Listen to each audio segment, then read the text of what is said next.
When the next big storm hits, well, there'll be a large storm surge. That was a big problem with Hurricane Charlie that hit the Suncoast a decade ago, and now more than 2 million homes are at risk of severe damage from the next hurricane storm surge. So tonight, SNN's Christy McClarty joins us now in the studios here with what we need to know to keep your home and your loved ones safe. That's right, Mike. More than 60% of homes are at risk of storms on the Suncoast, and they are not required to be protected with flood insurance. With billions of dollars at risk in this type of situation, emergency managers say that the residents need to take a few simple precautions to save everything before it's too late.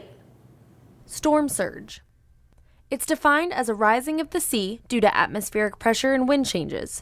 200,000 homes on the Suncoast are vulnerable. The big months for the big storms is August, September, October. $166 billion worth of Florida real estate is flagged as extremely risky. $19 billion of those dollars and 90,000 homes are in Charlotte County. Wayne Saladay, director of Charlotte County's emergency management, says it's part of the Sunshine State territory. You move to California and near the coastline, you know earthquakes are a possibility.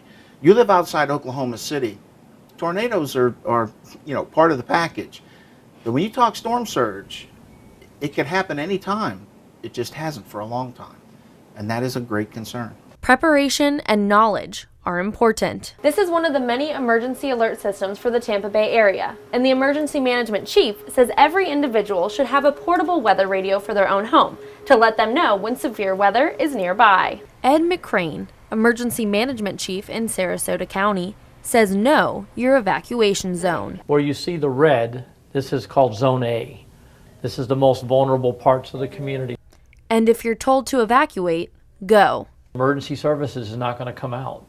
Once the winds reach 45 miles per hour sustained or higher, we don't send emergency vehicles out. We wait until the winds die back down below that. Sarasota, Charlotte, and Manatee counties all have tools online where you type in your address and it will show you if you're living in an evacuation zone or need to evacuate when the time comes. Yeah, it's definitely important to know before a storm hits if you're in that evacuation zone. Absolutely. And when you look at the bigger picture, Christy, how much money were you talking about, something like that happens? We're talking about a lot of money, Mike. We are talking about more than $166 billion of Florida home real estate. So this is something that you need to educate yourself on and talk with your loved ones and neighbors about because it really is important. And we run these commercials about making sure you have protection coverage. Don't assume your homeowner's policy covers that. You need to get separate flood insurance. That's a very great point. That is true. All right.